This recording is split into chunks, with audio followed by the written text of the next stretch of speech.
Treasury Secretary Steven Mnuchin confirmed that Washington and Beijing have agreed to back off from imposing tariffs on each other.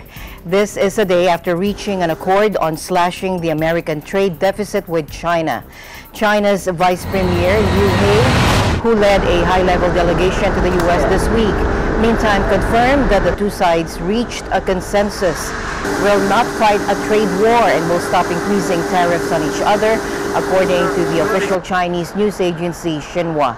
The apparent detente between the two economic giants follows months of increasing tensions that have set markets on edge over fears of a damaging trade war.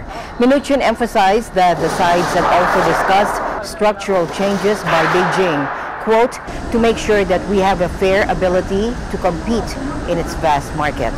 There was a consensus on taking effective measures to substantially reduce the U.S. trade deficit in goods with China, according to the joint statement. It added that China will significantly increase purchases of U.S. goods and services. Mnuchin also said there would be, quote, a very big increase in Chinese purchases of U.S. agricultural supplies by 35% to 45% this year, as well as a potential doubling of energy purchases. Meanwhile, authorities in Hawaii have warned of dangerous laze fumes as molten lava from the erupting Kilauea volcano reach the Pacific Ocean. Two lava flows reached the ocean along the southeast Puna coast overnight on Hawaii's Big Island, according to the U.S. Geological Survey. A crack, however, opened in the ground under one of the lava channels, diverting the lava into underground voids. When the hot lava flows hits the water, it produces acid fumes known as laze, lava, and haze. It's a type of volcanic gas that may endanger nearby residents. The plume is an irritating mixture of hydrochloric acid gas, steam, and tiny volcanic glass particles, according to the USGS. The USGS also warned that volcanic gas emissions have tripled as a result of the voluminous eruptions. The USGS also said moderate winds means that areas downwind from the volcano may experience varying levels of VOG or volcanic smog, a haze created when emissions react to oxygen, moisture, dust, and sunlight. Hawaii News Now reported that one giant lava flow grew to 20 feet in height and blocked a portion of Highway 137, seriously impacting area residents. President Donald Trump demanded Sunday that the Justice Department investigate whether his presidential campaign was infiltrated or spied on for political purposes, prompting it to announce it would look into those issues. Trump has described the infiltration allegations as being potentially bigger than Watergate, but Democrats say he is attempting to undermine the year-old investigation into Russian interference in the 2016 election and possible collusion with his campaign, headed by Special Counsel Robert Mueller. Trump's angry order came amid building pressure from the year-old Russia meddling investigation, and as U.S. media reported that the Federal Bureau of Investigations sent a Britain-based American professor to speak separately with Trump campaign advisors in 2016. A New York Times report described the professor as an informant, saying the federal agency was looking into evidence that Carter Page and George Papadopoulos had suspicious contacts with Russia. The Washington Post called him a longtime U.S. intelligence source and said he met a third campaign advisor, Sam Clovis, as well as Page and Papadopoulos. Trump and his supporters have cast the man as a mole, possibly sent by the Obama administration to burrow into his campaign. It's an honor to be with you. Today, in Santa Fe, Texas, just 35 miles south of Houston, families and friends mourn the loss of 9 students and 1 teacher, victims of the latest shooting rampage at a local high school. 13 others remain wounded. The suspected shooter, 17-year-old Dimitrios Prigozhin, is currently under custody without bail. Governor Greg Abbott called the assault one of the most heinous attacks that we've ever seen in the history of Texas schools. there are two weapons. One was a shotgun, and the other is a .38 revolver. Neither of these weapons were owned or legally possessed by the shooter. It's my information that both of these weapons were obtained by the shooter from his father. It's my information at this time that the father legally owned these weapons. I have no information at this time whether or not the father was aware that his son had taken these weapons from the father. The shooting began at 7:30 a.m. Central Standard Time. Two school resource officers rounded the campus and confronted the shooter, Abbott said. Authorities later found explosive devices, including pipe bombs and pressure cookers, on school grounds, law enforcement officials said. EBC spoke to students in the Houston area about their reactions to this tragedy. There's so many shootings going around in these last 2 years that it's really like heartbreaking to see that the amount of people actually being hurt by these events, and so I just really hope that they don't increase by the upcoming years. The fact that it was so close, that gives us like more of a fear that this sort of stuff will happen to us maybe in the future, and hopefully it won't, but it's becoming so common now that it's really scary, to be honest. The fact that we've heard about this so many times throughout the years that even though it does cause a sense of fear in me, it's kind of become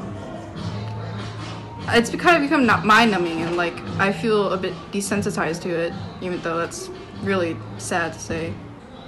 That fact really kind of resonated inside me, because like all these shootings you hear, they're usually in like the big cities or maybe the really small areas, but knowing that this one was less than an hour away from our area, and additionally the fact that it was so premeditated, meaning that these killers just went so long unnoticed before the police finally got to hear about them after they killed so many people. That's just really devastating to hear. From Houston, Texas, I'm Janine Ching, reporting for Eagle News International, and I am 1 with 25. 2 years ago, on April 2016, 12 North Korean females and their male manager who were working in China arrived in South Korea. At that time, the tension between the two Koreas was high. The North believed that the workers were kidnapped by the South, while the South firmly stated that the workers defected at their own discretion. On Saturday, North Korea's Red Cross demanded the release of the defectors, saying that this can prove the Seoul's willingness for their peace. This statement of the North Korean Red Cross poses a problem for Seoul, which hopes to revive the reunion of the families separated during the Korean War on 1950 to 1953. The South Korea cable broadcaster JTBC made a more complicated situation when they aired an interview of the former manager of a restaurant of China, saying that they carried out an escape plan arranged by the South Korea's National Intelligence Service.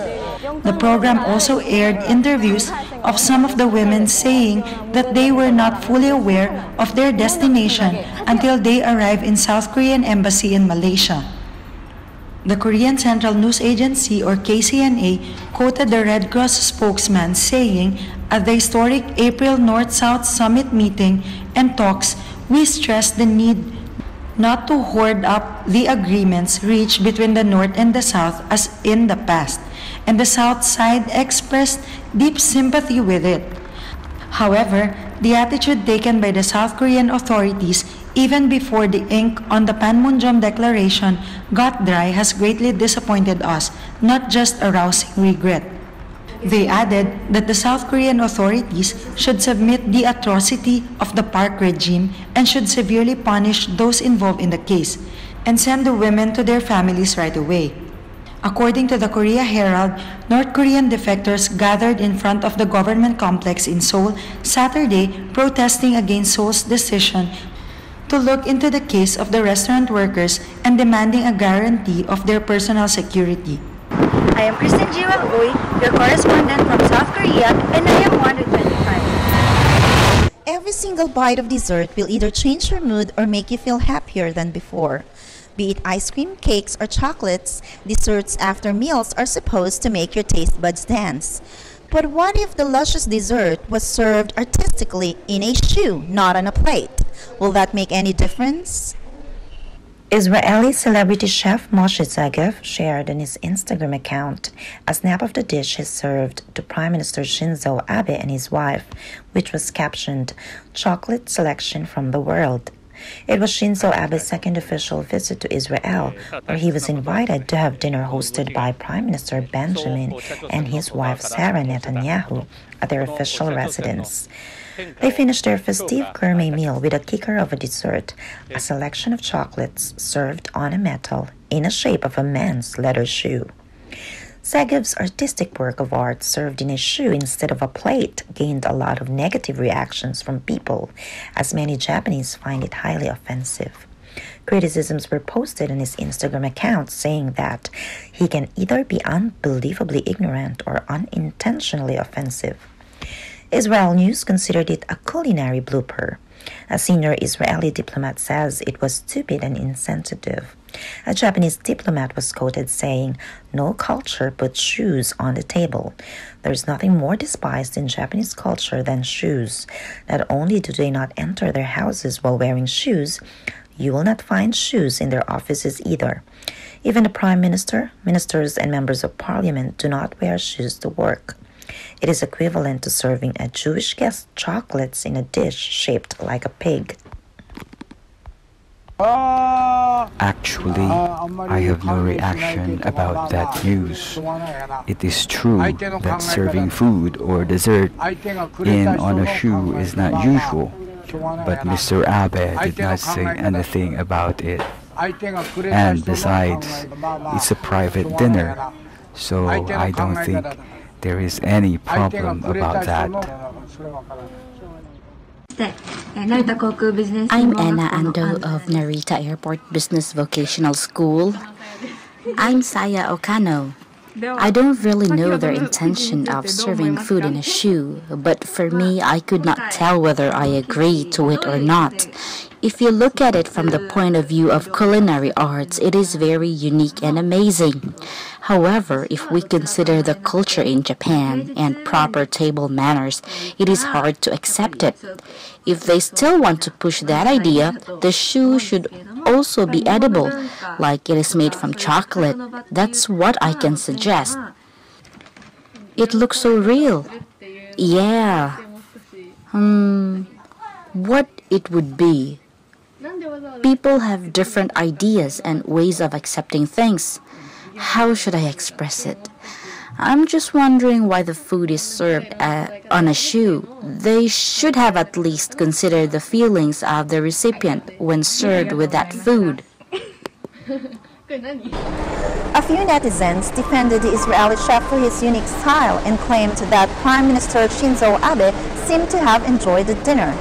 Many expressed regrets on local news, saying that the chef should have done more research about Japanese culture, since wearing shoes indoors or while dining is dame, or a big no for Japanese.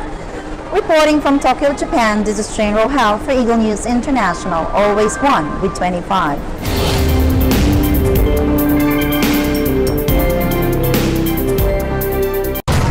The machine is back at it.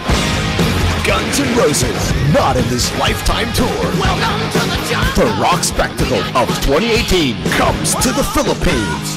November 11th, 2018 at Philippine Arena, Bulacan. Quick sale for Fan Club members on June 8th, 10 a.m. to 11:59 p.m. Public on sale June 9, 10 a.m. Don't miss Guns N' Roses. Brought to you by MMI Live and Prestige Worldwide. Letters and Music. Lunes hanggang Biyernes, 1:00 hanggang 2:00 ng hapon.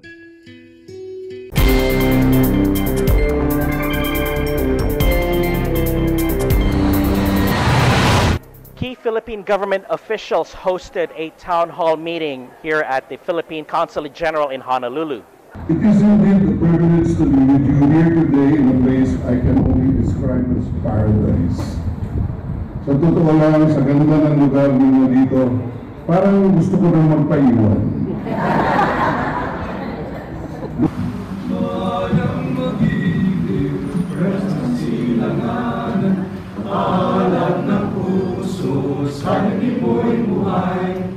The men who graced the said occasion included Executive Secretary Salvador Mejidea, Foreign Affairs Secretary Alan Peter Cayetano, National Defense Secretary Delfin Lorenzana, as well as Interior and Local Government Officer in Charge Eduardo Año.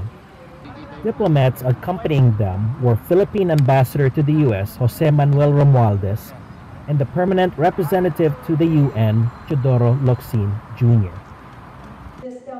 State Senator Donna Mercado Kim, herself a Filipino-American and currently running for U.S. Congress, took a few minutes from her busy schedule to warmly welcome the distinguished guests on behalf of the Aloha State. As you know, we are the largest ethnic group in Hawaii, and if we can come together, not just as a community, but also to vote, because that will give the community and give the Filipinos the power to have a say in their government. Each official then took turns in providing updates on their respective areas of responsibility, ranging from the recovery in Marawi to the rehabilitation of Boracay Island, from Veterans Affairs to immigration. Afterwards, there was a question and answer portion where the audience addressed topics such as the ongoing territorial disputes in the West Philippine Sea, even U.S. President Donald Trump's America First policy and its impact on Filipinos, just to name a few. Executive Secretary Mejidea seized an opportunity to extend his personal congratulations to the Iglesia Ni Cristo Church of Christ on its worldwide walk to stop poverty held last May 5 and 6. DFA Secretary Cayetano, meanwhile, expressed similar compliments. The importance of events like this is the raising of consciousness to certain issues that some people think are unsolvable. But it takes effort, and it takes hope, and it takes people to move. So in that context, it was a very enlightening and inspirational activity because people saw around the world. On the topic of the INC's 50th anniversary in Hawaii on July 27, 2018, Mejidea and Cayetano rendered their congratulations. We extend our sincerest congratulations on the 50th anniversary of Blessed Cristo in Hawaii. The cabinet of President Rodrigo Roa Duterte is not only congratulating but would like to share our pride and joy, not only the 50th anniversary of the organization here in Hawaii, but how it has grown across the world. And of course, we are very thankful that yung tagapamahala pang-amuan sa buong mundo tinanggap yung task for being a special envoy for overseas Filipinos. Upon conclusion, the attendees eagerly mingled with the visiting officials who assured them that the Philippine president would always look after the welfare of Filipinos overseas, including this part of the world. Reporting from Honolulu, Hawaii, I'm Alfred Asenas for Eagle News. I'm one with 25. President Duterte congratulated the Cebuanos for the oil and gas production in Alegria, Cebu. The president led the ceremonial opening of the oil and gas production of the Alegria oil field Polyard 3 wells or Polyard 3 well site. President Duterte said Cebuanos can now move forward with their own supply of oil to support the province's economic development. Madato yun ang inyong lifestyle mas taas. Luoy ko na. So, prepare for a massive migration. Ang tao basag asa tong kwarta mo tapog gina. Mudaghan ang squatters, pero gaba lang. O tabangan ninyo, pag-preparar na mo ang relocation. The Alegria oil and gas field currently operates under Petroleum Service Contract number 49 and is being operated by service contractor China International Mining Petroleum Company Limited for 25 years. President Duterte likewise asserted the Philippines' sovereignty over the West Philippine Sea. He said that Asserting Philippine sovereignty in the West Philippine Sea may mean trouble for our Filipino soldiers, but he said he is doing something about the maritime dispute and asked the public not to believe in claims that he is doing nothing about it. Take a listen. I told straight, wala akong palaboy-laboy na istorya. Sinabi ko, Mr. Xi, I'm here to ask for your help. I'm going to buy guns because nahibaw na ko kung sa'y timpla sa Mindanao eh. Sabag ko kumubutuhay gini. Ayaw mugtuan na nga wala ko, gipasagda na ko. Gidiretso na ko siya. First time. Nako, I'm going there to dig my oil. Di ba sa kinala mag-away? Bahenta, joint development, joint exploration.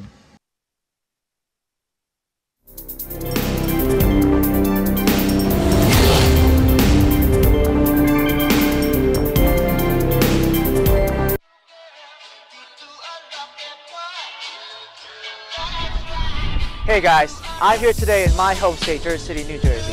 Make sure you tune into Digital Nest every Tuesday and Thursday at 7:30 p.m. I'm Ace and I am 1 with 25.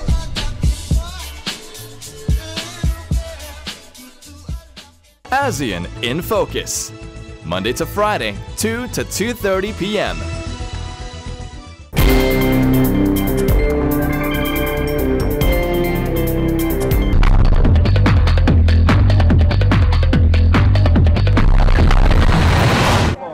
Prince Harry married US actress Meghan Markle in Windsor Castle St George Chapel. The wedding was solemn but outside a fun-filled crowd occasion run with military precision as per British royal tradition.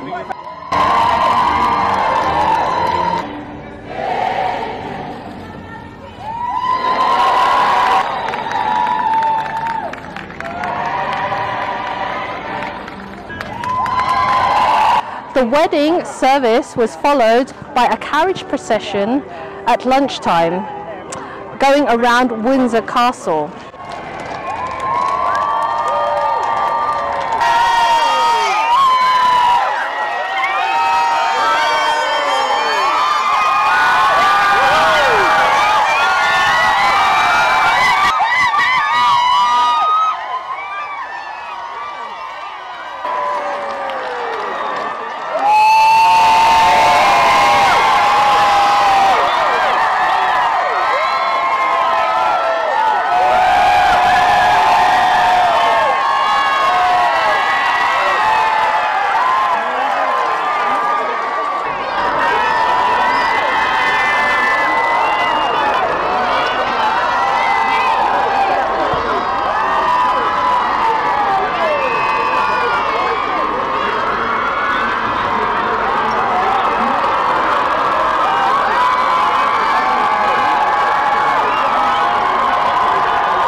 My favourite part was actually seeing them go past in the carriage. I felt I was part of it. It was lovely, lovely seeing them in the carriage, and I felt like they were waving back at me.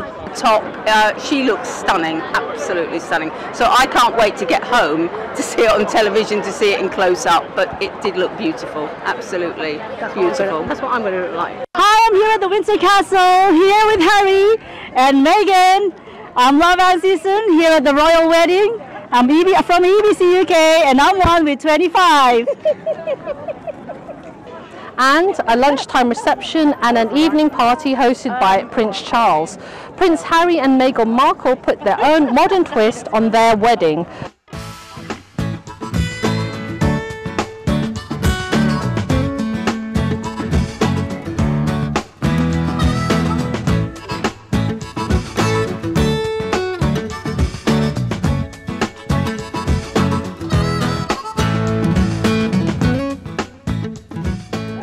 Royal fanatics have been camping outside overnight Windsor Castle in order to bag a prime viewing points for when the Prince Harry and Meghan Markle come riding past in their carriage.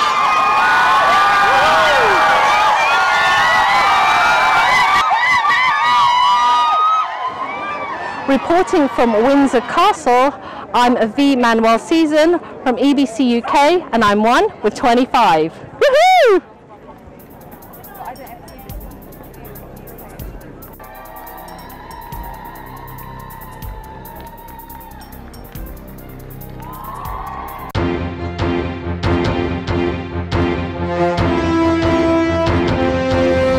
A deadly virus carried mainly by fruit bats has killed at least 3 people in southern India, sparking a statewide health alert. 8 other patients in the state of Kerala are being investigated for possible links to the Nipah virus, which has a 70% mortality rate. Kerala's Chief Minister, Pinarayi Vijayan, has urged citizens to stay vigilant and follow instructions from the health department. Nipah is an infection which can be transmitted to humans from animals. There's no vaccination for the virus, which has a mortality rate of 70%. Nipah induces flu-like symptoms that often lead to encephalitis and then coma. Fruit bats are considered the main carrier of the virus, for which there is no vaccination, according to the World Health Organization. Nipah virus is also top of the list of 10 priority diseases that the WHO has identified as potentials for the next major outbreak.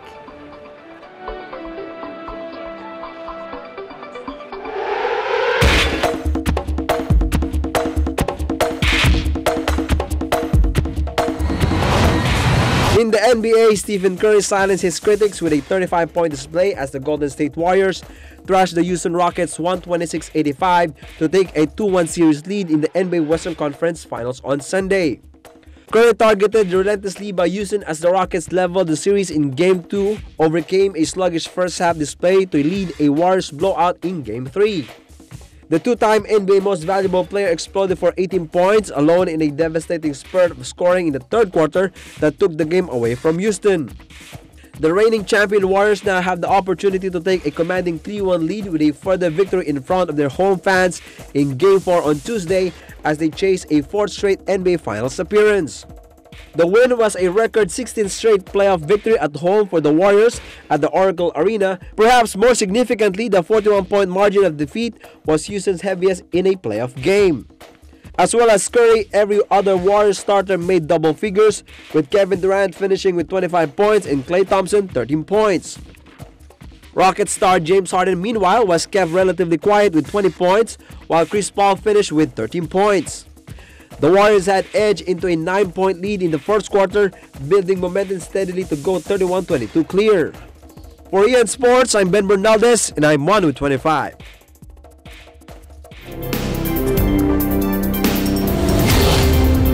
Tunog. Magnanakaw arestado sa Binyan City, Laguna. Mga ninakaw aabot sa higit 100,000 piso. At lalaking wanted sa kasong rape sa Zamboanga del Norte, arestado. Sa detalye ng balita, muling naitala ng Pag-asa Weather Forecasting Center ang mataas na heat index kahapon. Batay sa kanilang pagtataya, na-i-record ang 51.1 degrees Celsius na heat index sa Kasiguran, Aurora, habang 48.3 degrees Celsius na heat index sa Giwan, Eastern Samar, at 46.8 degrees Celsius sa Sangli Point sa Cavite. Samantala, umabot sa 39.1 degrees Celsius ang naitalang pinakamainit na temperatura kahapon sa Tuguegarao City. Sa Cabanatuan City naman, nakapagtala ng 37.5 degrees Celsius. Samantala, nasunog ang isang junk shop at apartment sa Santa Rosa City, Laguna. Wala namang naitalang nasaktan o nasawi sa insidente. May report si Arnel Aleroso. Isang junk shop at isang apartment ang nilaman na apoy sa De Los Reyes Compound, Sitio Coral na Bato, Barangay Pulong, Santa Cruz, Santa Rosa City, Laguna. Ayon kay Joshua Ibangkol, fire volunteer, alas 12:40 ng tanghali nang makatanggap sila ng tawag sa telepono mula sa isang residente na may nasusunog sa Barangay Pulong, Santa Cruz. Agad naman silang nagtungo. Pagdating nila sa lugar ay napakalakas na ng usok dahil sa mga plastik at may halong kahoy ang nakatambak sa loob ng junk shop na pag-aari ni Jack De Los Reyes ay mabilis na kumalat ang apoy. Pati ang katabing apartment nito ay inabot din ng apoy. Nagtulong-tulong naman sa pag-apula ng apoy ang Kabuya Bureau of Fire Protection, Santa Rosa Bureau of Fire Protection, Binyang Volunteer Fire Brigade, Binyang Fire Auxiliary, Barangay Dita, Labas Fire Volunteer, Barangay Pulo, Santa Cruz, Fire Brigade, Poseidon Fire Rescue, at ang iba pang fire truck. Makalipas ang mahigit 2 oras ay dinilkirang fire out ang sunog. Wala naman nasaktan o nasawi sa nangyaring sunog na umabot sa ikalawang alarma. Patuloy pang inaalam ng Santa Rosa Bureau of Fire Protection kung ano ang tunay na pinagmulan ng sunog at kung magkano ang halaga ng mga napinsalang ari-arian ng pamilya de los Reyes. Para sa Eagle News, ako si Arnel Aliroso, IM1 with 25. Aabot naman sa 1,000 stalls sa Cotabato City Mega Market ang nasunog.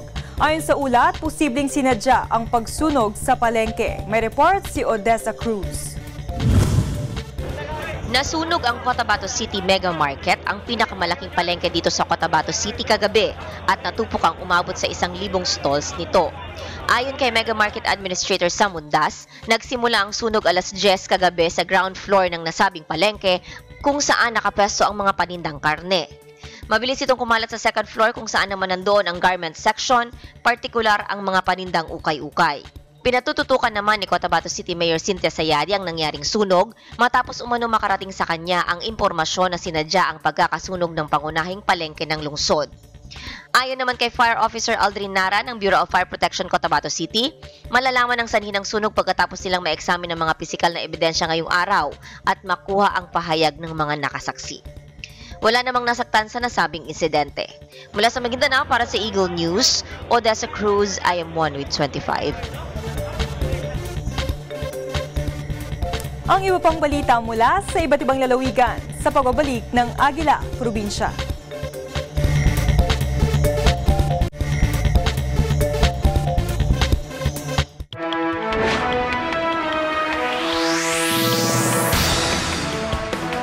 Saan man, sino man, iisa ang mensahe.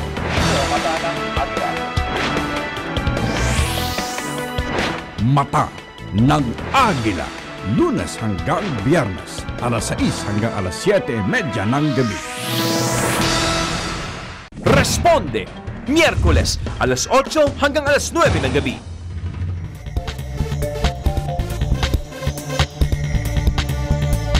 Dalawang lalaki ang naaresto dahil sa pamumugbog sa isang dayuhan sa Barangay San Antonio, Binyan City, Laguna. May report si Jackie Palima.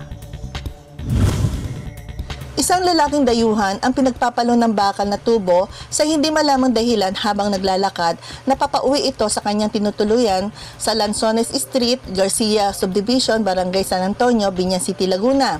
Ang biktima ay kinilala na si Douglas Emily Lee, 53 anyos, isang dayuhan na half Italian at half Irish, residente ng nasabing lungsod. Batay sa imbestigasyon ng mga otoridad, bandang alas 10 ng gabi, habang naglalakad ang nasabing biktima nang biglang nilapitan ito ng dalawang suspek at pinagpapalo ng steel pipe sa iba't ibang bahagi ng katawan na nagtamo ng mga sugat. Agad dinala ang nasabing biktima sa Dr. Jose G. Tamayo Medical Center at sumailalim sa medical treatment, habang ang dalawang suspek ay nakataka sa hindi malamang direksyon. Sa isinagawang follow-up operation ng mga tauhan ng Binyan City Police Station sa tulong ng mga saksi sa naturang insidente, nahuli agad ang dalawang suspek na kinilala na sina Donato de la Cruz, 27 anyos, at si John Andrew Dasilio, 28 anyos, kapwa residente ng Barangay San Antonio ng nasabing lungsod. Kasalukuyan nakakulong ang nasabing dalawang suspek sa custodial facility ng Binyan City Police Station at nahaharap sa kasong paglabag ng physical injury na inihanda ng City Prosecutor Office ng Binyan City.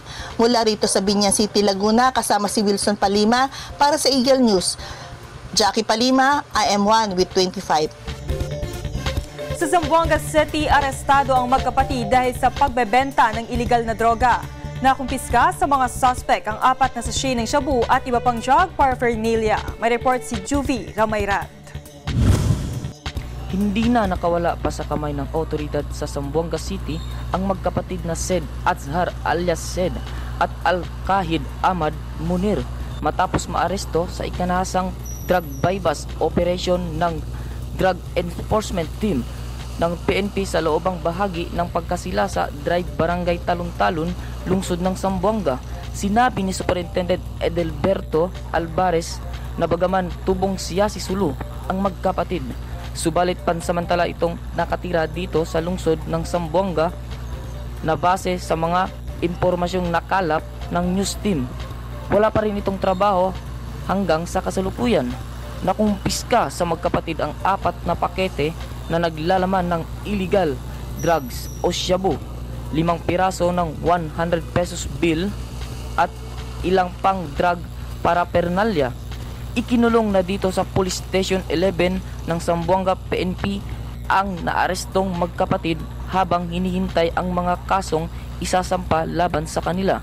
Mula dito sa Zamboanga City, ito si Jufi Ramayrat para sa Eagle News. I'm one with 25.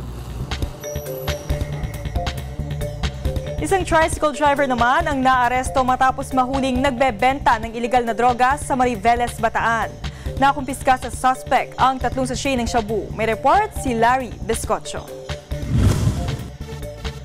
Bagsak kulungan ng isang lalaki sa sinagawang buy-bust operation ng pinagsanib na puwersa ng PDEA Bataan, PNP Mariveles at PDEU Bataan, PPO dito sa bayan ng Mariveles, Bataan.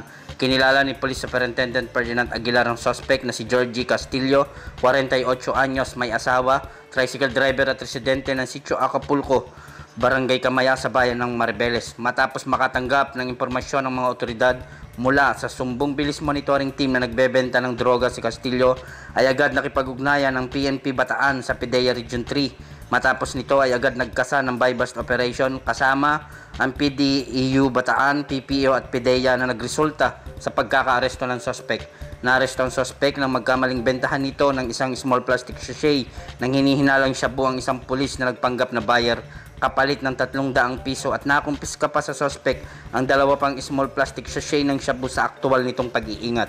Ang Sumbong Bilis Monitoring Team ay isang programa ng PNP sa bawat barangay na binuo noong kasagsagan ng kampanya ng illegal na droga o Plantukhang para maging katuwang ng PNP sa pagmomonitor ng mga drug surrendery o illegal na gawain ng mga drug pusher at user sa mga barangay. Sa kasalukuyan, ang suspect ay nakakulong sa Mariveles Municipal Jail at nakahandang sampahan ng kasong paglabag sa Section 511 ng Article 2 of Republic Act 9165. Mula dito sa bayan ng Mariveles, Bataan, ako si Larry Biscotcho. I am one with 25. Tinatayang aabot sa 170,000 halaga ng pera at alahas ang ninakaw sa isang bahay sa Binyan City, Laguna. Agad namang naaresto ang suspect. May report si Wilson Palima. Isang lalaki ang inaresto nang makapasok ito sa isang bahay habang walang tao at nilooban na nakakulimbat ng pera at alahas na nagkakahalagang mahigit 170,000 piso sa Southville Town and Country Homes, Barangay Santo Tomas, Binyan City, Laguna. Batay sa isinagawang investigasyon, pinasok ng suspect ang saradong tindahan at nilagari nito ang iron grease ng bintada na kung saan nakapasok ito sa bahay at nakakuha sa mga kwarto na iba't ibang alahas, relo at pera na umabot sa halagang nabanggit. Isang kapitbahay ang nakakita na may ibang tao ang pumasok sa nasabing bahay ng biktima at tinawagan agad nito ang security officer ng nasabing subdivision. Tiyempo naman ng isang roving patrol car ng PNP ang napadaan na naging dahilan at sinamahan ng security officer. Nahuli ang suspect na kinilala na si Ricardo M. Casabuan, 36 anyos, tricycle driver, residente ng Phase 2, Barangay Langkiwa ng nasabing lungsod. Napasanlalan po yung bahay namin, kumbaga ginigipit na po kami, kinukuha na po, kaya po napilitan po akong gumawa ng... Na-recover sa kanya ang mga iba't ibang klase ng alahas, relo at pera na kanyang ninakaw sa loob ng bahay ng biktima na kilala na si Edito de la Cruz Magdaluyo Jr., residente ng Southville Town and Country Homes ng nasabing lungsod. Ayon kay Police Superintendent Gaubin Mel Y. Unos, na ibalik ang mga ninakaw nito sa biktima, ngunit tuloy pa rin ang pagsasampa ng kaso laban sa nasabing suspect. Lahat po yung mga ninakaw niya nagkakalagang 171,000 ay nakuha sa kanyang possession. At ito po ay ating binalik doon sa biktima. Kasalukuyang nakakulong ang nasabing suspect sa custodial facility ng Binyan City Police Station at naharap sa kasong robbery na inihanda sa kanya ng Prosecutor's Office ng Binyan City, Laguna. Mula rito sa Binyan City, Laguna, kasama si Jackie Palima. Para sa Eagle News, Wilson Palima, I am 1 with 25. Arestado naman ang isang lalaking wanted sa kasong rape sa Pinyan, Zamboanga del Norte. Ang suspect aminado sa krimen. May report si Elmi Elio. Arestado ang isang lalaking wanted sa kasong pangalay sa isinagawang joint manan operasyon ng personahe ng Binyan Municipal Police Station, Mutya Municipal Police Station at Bukidnon Police Station. Bitbit ang warrant of arrest na inisyo ni Judge Yolanda Bautista noong 2007 sa kasong rape. Ang suspect ay nakilala sa pangalang Berson Sumagang na taga-Diunom sakop sa lungsod ng Pinyan, kung saan nadakip ito sa Bukidnon. Nagbigay pahayag naman ang suspect tungkol sa sinampang kaso laban sa kanya na kanya namang inamin. Anya bago daw siya inaresto ay pinalam daw sa kanya nang humuli sa kanya ang kaso na posible niyang haharapin. Samantala, pansamantala nakakulong sa Pinyan Municipal Police Station ang suspect para sa tamang disposisyon. Mula rito sa lalawigan ng Zamboanga del Norte, para sa Eagle News, Juni Zamuras, I am 1 with 25. Samantala, isang lalaki ang naaresto dahil sa illegal na baril sa Loon, Bohol. May report si Alibeth Rosales. Arestado ang isang lalaki sa pamamagitan ng search warrant operation dahil sa illegal na pagdadala ng baril batay sa mga sumbong ng concerned citizen sa bayan ng Loon, Bohol. Kinilala ni Police Senior Inspector Norman Lobregas Nuez ng Loon PNP ang suspect na isang Rogaciano Canteros Cuberos, 52 anyos, single at residente ng Barangay Tubodaco ng nasabing bayan. Sa search warrant operation, nakumpiska mula sa suspect ang isang kalibre 38 na baril at 7 live ammunitions. Ayon kay Police Senior Inspector Nuez, nakita umano ng ilang mga residente at ng Task Force Igmat ang suspect na nagdadala ng baril, kaya nagsagawa na ng surveillance ang Special Operations Group ng Loon PNP upang ma-verify ang sumbong ng mga informants. Samantala, kasong paglabag sa Republic Act 10591 o Comprehensive Firearms and Ammunitions Regulation Act ang kinakaharap ng suspect na ngayon ay nakadetain na sa PNP Lockup Jail. Mula dito sa Bohol, para sa Eagle News, Alibeth Rosales, I am 1 with 25. Ang iba pang balita mula sa iba't ibang lalawigan sa pagbabalik ng Agila, probinsya.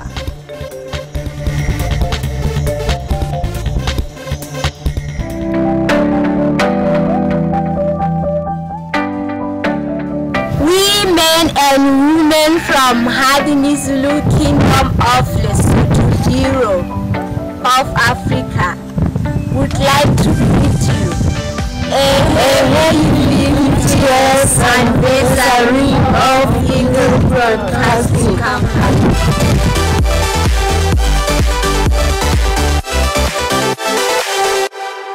Diskusyon, Biyernes alas 8 hanggang alas 9 ng gabi.